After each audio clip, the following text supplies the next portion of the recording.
What's going on, cronies? Cat Burglar back with you. Happy Wednesday. Let's get right into the recap. 0-1.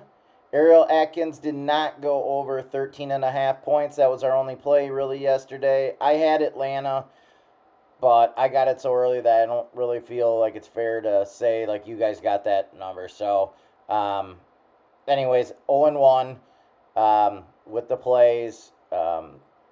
Sucks. Another over.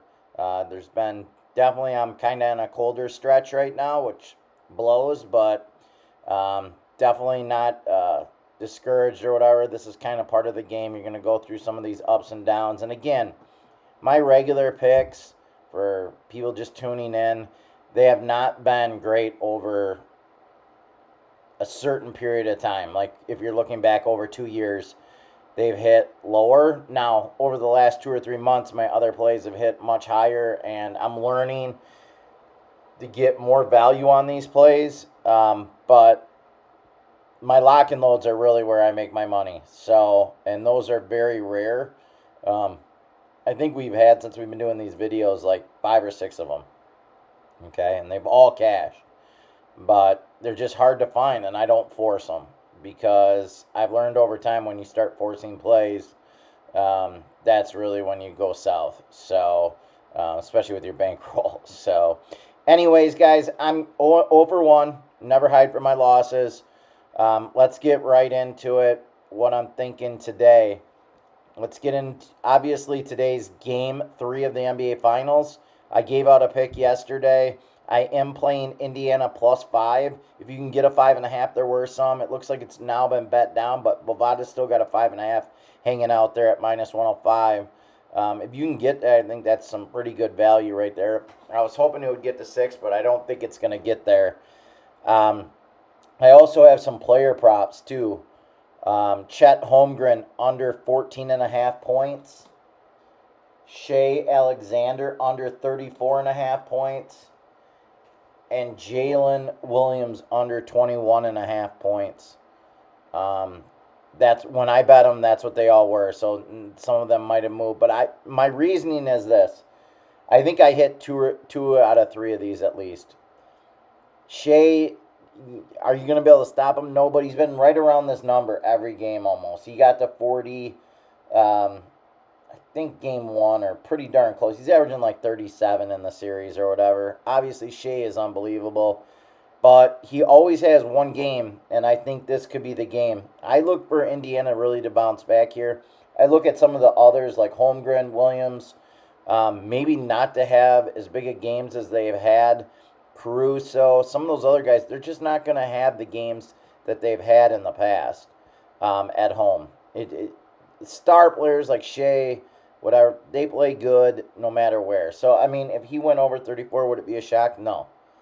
But I'm looking at it like, you know, not all these guys. If I don't think Indiana's going to win, then I don't think all these guys are going to play well. These are kind of like their top 3 guys. So um, that's what I'm thinking here. That's my thought process. So I have 4 plays on this game. I have Indiana +5, Holmgren under 14.5, Shea under 34.5 points, and Jalen Williams under 21.5 points.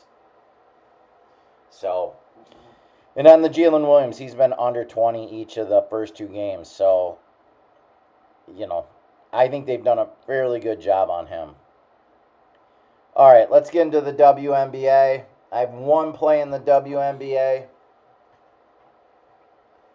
So Minnesota, Seattle. I'm not going against Minnesota right now or the New York Liberty. They seem far above everybody else in the WNBA. They're just kind of 2 well-oiled machines, and that's probably why they were in the NBA or WNBA finals last year, and they're on a path to meet there again. So I'm just Minnesota's so good. If I had to lean here, I'd probably lean Seattle, but they're just too good to go against. Dallas, Phoenix. I do have a play in this. I know it's moved to 7.5, or it looks like 7.5 across the board. I'm betting the money line here. I really like this team, and I know Paige Beckers is coming back, but Looks like minus 302 at Bet 105. Looks like you can get a 300 at Bovada. I'm just liking Phoenix here. I think Alyssa Thomas is coming back today as well for Phoenix. So I do like that as well. Let's get into the spread.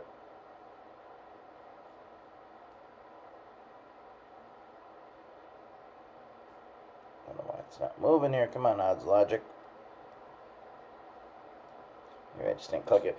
And then obviously we have the Sparks in Vegas. Vegas just got blown out by the Valkyries, which was a little bit of a shocker as a double-digit favorite. If I had to lean here, I'd probably lean Vegas just because they played them about a week and a half ago and smoked them. But Las Vegas is an up-and-down team right now. They got as much talent almost as Minnesota and the Liberty. That just seems like, I don't know, they're just not playing up to their talent level. I don't know if some of their players are getting a little long in the tooth, a little older, but they got probably the best player in the WNBA, or one of the top two, with Asia Wilson. So they should be able to beat Vegas. This is not a play for me. I'm just going Dallas money line, or excuse me, Phoenix money line here, and that will be my only play. So Phoenix money line. And then in the NBA, I got 4 plays. Indiana +5. If you can get a 5.5, that's great. And then I got Chet Holmgren under 14.5 points, Shea Alexander under 34.5 points, and Jalen Williams under 21.5 points. All right, so that's all I got today. Let's try to have a winning day, guys. Let's cash some tickets, and I'll be back tomorrow.